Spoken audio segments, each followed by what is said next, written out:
bringing on the Prieskorn brothers. We got Caden Prieskorn, who's currently a tight end for Ole Miss, and Brady Prieskorn, who as of yesterday just committed to play at the University of Michigan. So Prieskorns, how you guys doing? What's going on? How are you?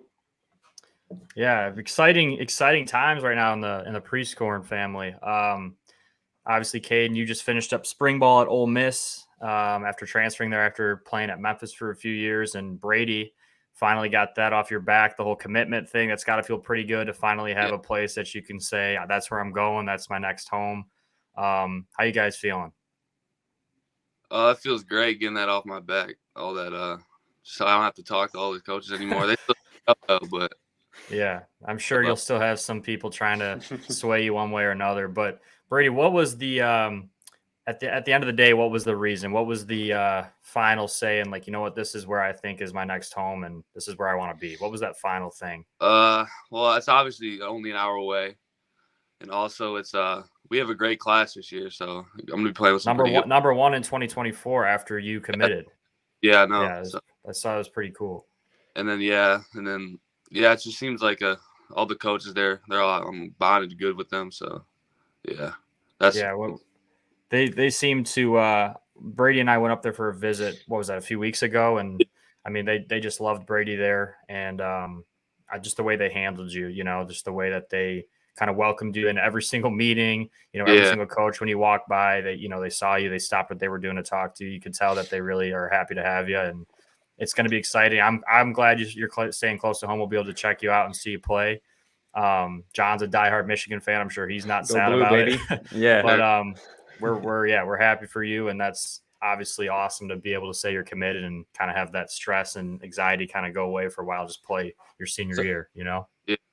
What was that recruiting process like? Obviously, because not every high school recruit gets the privilege of having a bunch of different D1 schools to choose from and getting attention from all those different schools. Like, did you personally have a process on how you went about evaluating these opportunities? And then also, like, was there some stuff that kind of caught you off guard or kind of surprised you about this process, like, from a maybe political component or something like that was, maybe not what you expected initially? Yeah. Well, first off, like September 1st last year, my junior year, is when they could first start hitting me up. And the first day it was crazy. They're blowing up my phone and all that. And then so I just waited it out. See who texts me and who keeps keeping in contact with me. That's who I knew who I wanted to pursue and all that. So what surprised me was like some schools will just offer me and then don't say anything to me ever again. Like they won't, like it's just like it's weird. It's just, I don't know. They just sometimes feel like they hand out offers sometimes, but that's something. It's almost like a copycat thing. Like, there's, because in the recruiting game, it's just like they're competing as it's in the season, right? So Michigan and Michigan State they're competing. So they see somebody, Michigan and Ohio State just offered this kid. We're going to offer them just to say we did. And if we get them, great. Yeah. But a lot of these schools in the actual work on certain guys, right? They only have the manpower to recruit, I guess, X amount of guys that they really want to go get. And like you said, Brady, I mean, some schools probably offered you just to offer you. And if you wanted to go there, great, but they weren't going to come and get you, Yeah. Caden, did you have kind of the same thing? They would hit me up sometimes. Yeah, Caden, when you were in so you had the transfer portal, right? Which is similar, right? You kind of had to restart your recruiting process. Was it kind of the same thing for you when you put your name into the portal? Like some schools offered you didn't hear a lot from them after that, or is that a different process? I feel like it's more of a different process, but definitely, like, as soon as I hit the portal, it's kind of like Brady when his first day, when he first contacted my schools, like that period in September. Like, as soon as I hit the portal, I had a phone call. I probably had 80 phone calls the first day, just as soon as I hit the portal. Like, I didn't, like, from like 2 o'clock to 10 o'clock, I was on the phone. It was just hectic. Yeah, that was just the first day. And the transfer portal's never been crazier. I mean, so many guys are kind of taking that route, and it's just it's so different because of the new rules, right? I mean, there's NIL involved with it. You don't have to sit out anymore.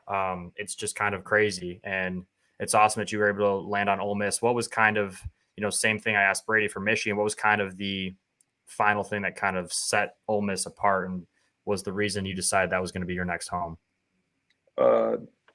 as soon as because I visited Louisville, then I went here right after. But when I got here, I just felt like it was just different. Like just the town itself, it's a small town. Like it's just you really got to see it. Come down here and see it for sure. But just being there and just all the coaching staff and just really seeing the offense, I feel like Coach Kiffin has one of the best offenses in the country, and Yeah. I feel like there's some of the best offensive players in the country on this team. I just really want to come be a part of that, and playing in the SEC is just it doesn't get anything like better than that. Yeah, that's going to be awesome. And you just had obviously an awesome year at Memphis. You had a great career at Memphis, but last year, really, I think you kind of came into your own. John Mackey finalist.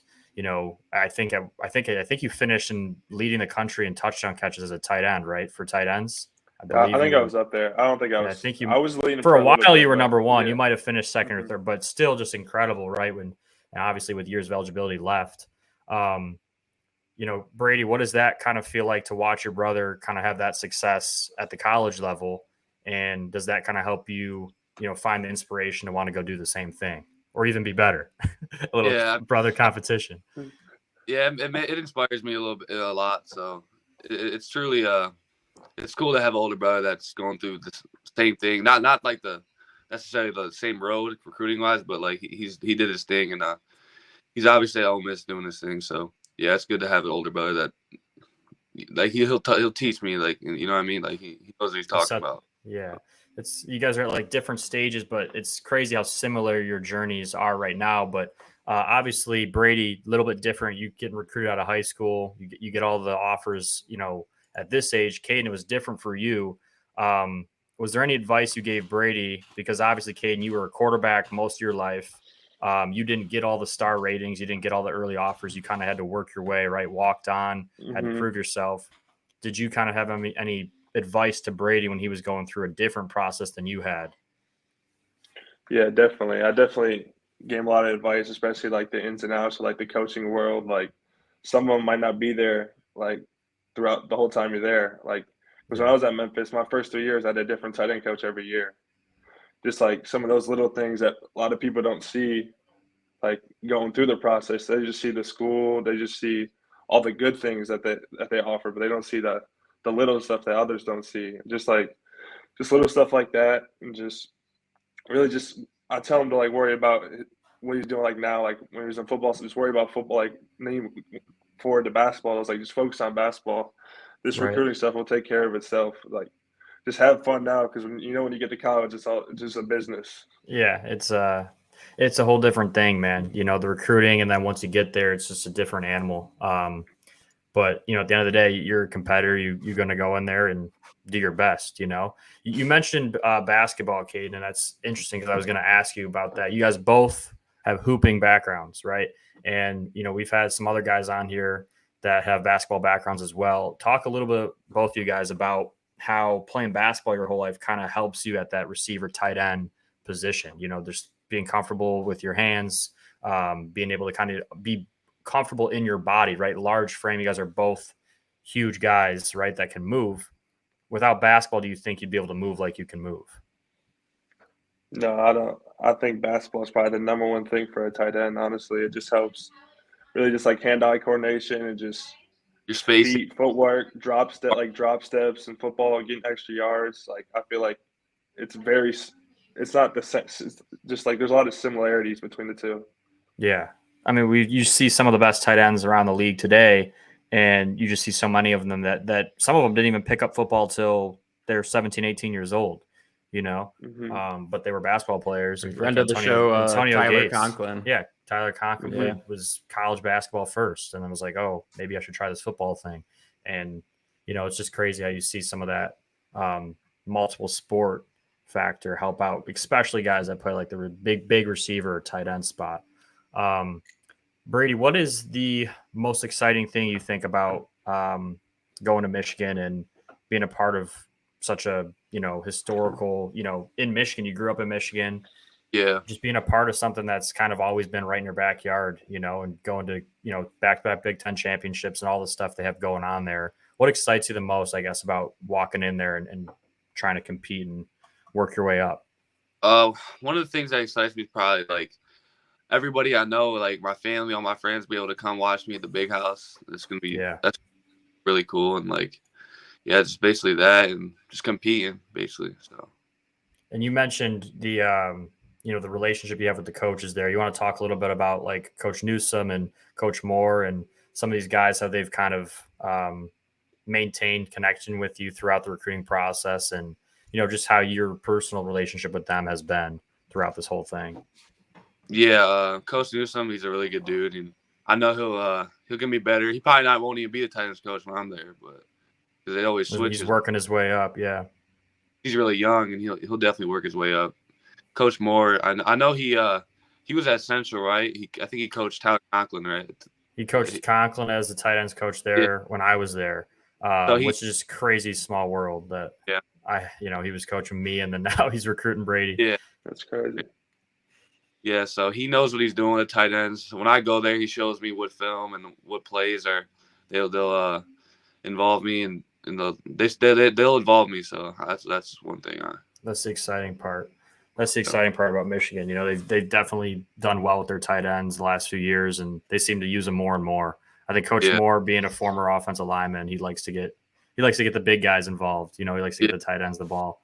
Caden, one of the things for Brady is going to be kind of transforming his body, right? Like they're going to want you to put on weight. They're going to want you to get stronger. You went through that process going in. You were a quarterback, right? You were skinnier. You've grown. You've gotten bigger and stronger and faster, right? All those things that they're going to want to do. What do you think is the hardest obstacle about that, but maintaining your ability to move, right, and shift and run routes and stuff as you gain size? Yeah, I feel like it was definitely challenging because, like, especially me, I came in at 220, so I came in light. Yeah. And just coming at 220 and then just, I had to gain so much weight right away. And then, they just kept making me eat. And sometimes I felt like I was overweight and I couldn't move as fast as like I normally did. But, that's definitely the most challenging thing. It's like you feel like you're eating too much, but, you need to get in that weight to perform. Yeah. But yeah, it's really just a process. You really just gotta trust it. There was a minute, John, and then I'll let you ask a few more questions. There was a minute at Central where they were having me try to get me up to 200. And I was like, bro, if I get up to 200, I don't think I might move to guard. I don't think I can move anymore. I felt so slow, and they're just like, no, you got to keep eating. And they weigh me in every day. I'm like, dude, I don't feel like I should be eating more. I'm getting slow. And they're just like, no, you got to keep getting there. And eventually you kind of grow into it, and you find your way. But I'm like, man, the routes I used to be able to run, the balls I could go up and get before, I got no bounce anymore. But yeah, it's definitely a challenge, but it's one of those things you just adapt to. I was also going to ask Caden, not only are they trying to transform your body, but obviously you're getting used to kind of a new position. What was the biggest culture shock for you coming from quarterback to tight end? Was it the blocking component, or was it the actual route running and receiving? Because that's a lot to juggle. They ask tight ends to do quite a lot. And, how was that transition and being able to make that move and then obviously be able to perform pretty well doing both things? Yeah, definitely the catching was easiest because, like we said before, kind of relates to basketball, but definitely on the line blocking, because being 220 right away, it's not fun, and then just gradually getting stronger and more in the weight room and just getting more comfortable in a stance, it just helped me transform and get better and better at it. But that was definitely the biggest challenge. The blocking and the physicality in the run game was definitely the toughest. And now that you've kind of gotten used to being physical in that sense, is it kind of fun just running routes against a corner that you feel like you might be able to push around? Do you have a big size advantage of? Is that, pretty easy for you when you get to go and do that?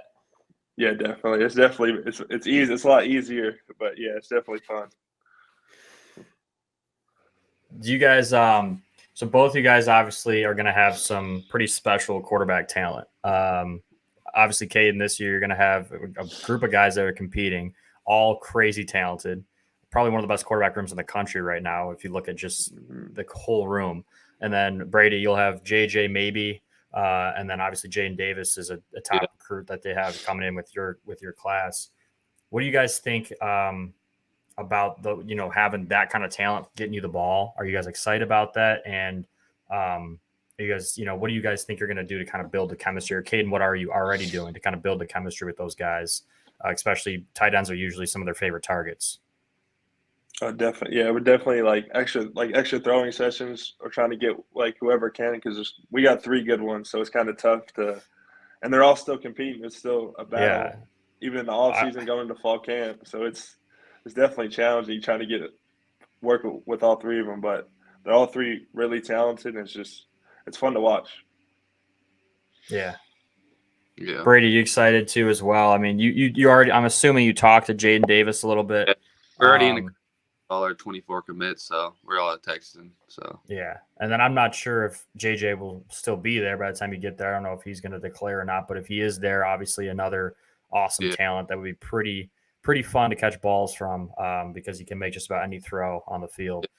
So that's going to be awesome for you guys to show everything that you can do because you won't have to worry about the quarterback. You guys will have the talent there to get you the ball, and that's just going to be about you guys just making plays. But speaking of making plays, Caden, you've already made a bunch in college. Brady, you're going to make a bunch this year and then into college.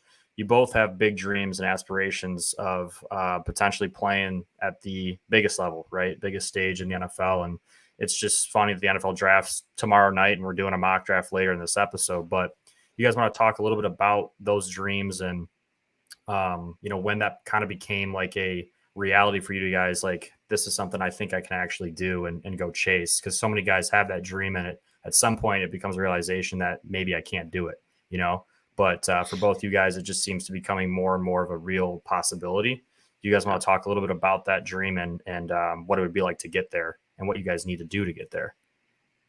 Yeah, for me, probably after the state championship game my sophomore year is when I realized, and like all these coaches coming in and saying, and also my first offer was Central in October, and then I was just like, all right, yeah. But once I did good in that state championship game and all the schools started coming in, it was like dreams to reality. Like it was crazy. Like every day was like a new offer. It was crazy. Yeah.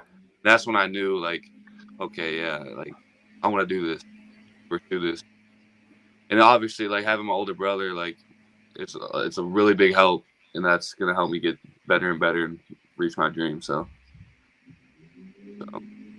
Yeah, and then Caden, for you, kind of this, as Brady just kind of said, you're ahead of him in that process, obviously, because you're there and you're doing it right now. But same goal for you, same aspirations, and what do you see yourself having to do to kind of get there? Yeah, definitely. I've always had aspirations to go to the NFL, like since I was little, but definitely like just in the last 2 to 3 years, just seeing like people around me go to the NFL, like playing with some NFL players and seeing like how they reached it and they did it, kind of gave me more motivation to know I can do it as well. And just probably the biggest things I need to do is just control what I can control, is do what I can do to try to, like, God will take care of it. Like God will take care of it, and just do what I can do each day. Just get better. That's how I feel. Control what you can control. This is a super loaded tight end draft class, from what I'm seeing. Are there, any guys that either you feel like you could model your game after? Is there any favorites in this draft class that you guys think are going to be successful at the next level? And similarly with that, out of guys who are already in the NFL, who do you guys kind of look up to playing tight end that you guys kind of, can potentially model your game after?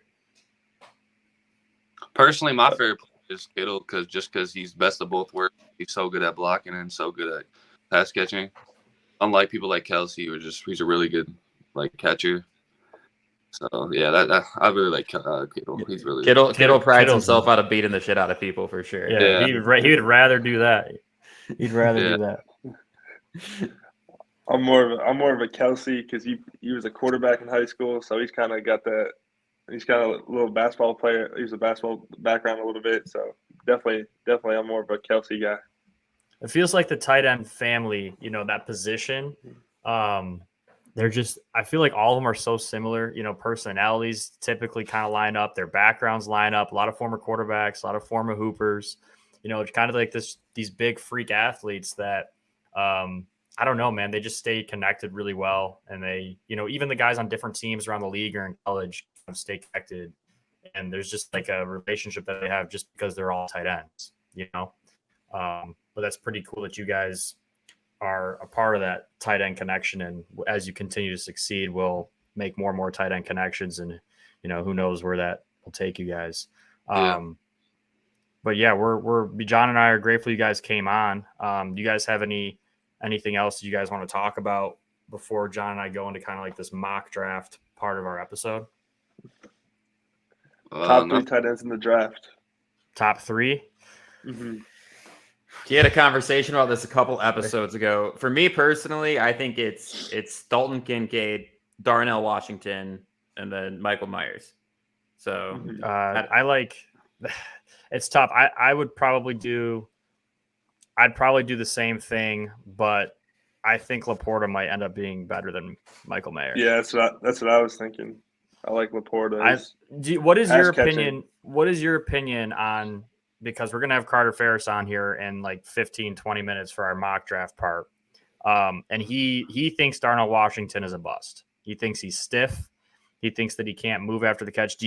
What do you guys think of Darnell Washington out of Georgia? I mean, he's obviously a freak athlete. I think he's a freak. I think he's a little raw. Yeah. He's a little raw. Yeah. He's raw. Because he was the second best guy on their team, at the tight end spot. But that's just because the guy ahead of him is probably one of the best tight end prospects we've ever seen. Yeah. I think that you watch film of Darnell Washington, you see a guy who has the potential to be like the next great tight end. I mean, if he gets his hips right and starts to get some of those routes down, because he already blocks so well, he catches the ball well. I mean, he's gigantic. I think he's like 265. Yeah, he's massive, and he's like 6'7". I think he has Green Bay Packer written all over him because of his ability to block. Because, as you said, like some of those, route running, pass catching things are a little bit more raw, but he is like a 6th offensive lineman. He has the size to be able to really help out on blocking, and I think there's a ton of value to that. And then, assuming both you guys are Lions fans, I'm not sure, especially since you guys are obviously traveling a lot and stuff like that. But who do you think the Lions are going to take with their 2 picks? Who would you like to see them take with those 2 picks? I saw they might trade back, but I want Carter, the D lineman, but a lot of people are off on him. That's what I want, and I don't know who they go with that 2nd pick. You think they go receiver after losing Jameson Williams? Yeah. Do you go Jackson Smith? I don't from Ohio State with his injury. People worried about that. He didn't play that much last year, or you could go Mayer and just be a reliable tight end in the past. But yeah. Or you could just trade your first pick and trade back and just maybe try to get another one in the draft. If you're not, I'm hearing stuff with the Eagles that they might want to trade with us, where we could get potentially their 10th pick and the 30th pick, I believe. So, we could get pretty good value for trading our picks. Because I think for us, it's Will Anderson or trade back. If we can get Will Anderson anyway, we get him. And if not, we trade back. Because we'll probably go with a DB anyway, or a defensive lineman anyway. And you can get some good guys, or a tight end too. Probably get some good guys later in the first round. You don't need to stay at 6 if Will Anderson's already taken. That's kind of my thought process. Yeah, and that's kind of how I feel about it too, where it's I feel like most of our positions of need, we don't really have any huge needs, but most of the areas that we're looking to address kind of are 2nd and 3rd round positions, right? Like tight end, linebacker, a kind of a 3rd wide receiver that we need to add to the core. I think loading up on those day 2 picks might end up being the strategy for them, and I think that'd be a good move. I like Carter a lot, but after this whole Jameson Williams thing, I think they're going to be trying to be as squeaky clean with the character as they can be with this draft, As they should be. Yeah, so we'll see what happens. Well, hey guys, unless you got anything else that you want to talk about before we let you go here, we really appreciate you both coming on. And Brady, huge congrats. I'm really looking forward to seeing you finish out your senior year, obviously, and then seeing you in the maize and blue a year after that. Sure. Thank you. Yeah, thanks guys for coming on. It was awesome. No problem. See you guys later. Peace. I'll see you. See you.